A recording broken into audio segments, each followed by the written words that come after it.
காட்டாத்து வெள்ளம் வேற கரை புரண்டு ஓடுது. இத நாம எப்படி கடக்கிறது? இந்த நேரம் ஆத்துக்குள்ள இறங்குனா வெள்ளத்துல மாட்டிக்குவோம். எப்படியும் ஆத்த கடந்தே ஆகணும். அப்பதான் உணவு கிடைக்கும். ஆத்த கடக்க வழி கிடைச்சிருச்சு. சாஞ்சு கடக்கிற இந்த மரத்தை குறுக்க போட்டு ஆத்த கடந்துடலாம்.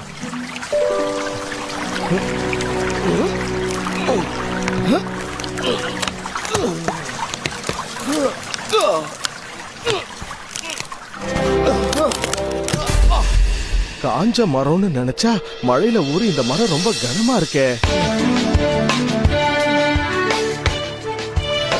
இந்த மரப்பாலம் இனி நமக்கு மட்டும் இல்ல, எல்லாருக்குமே பயன்படும்.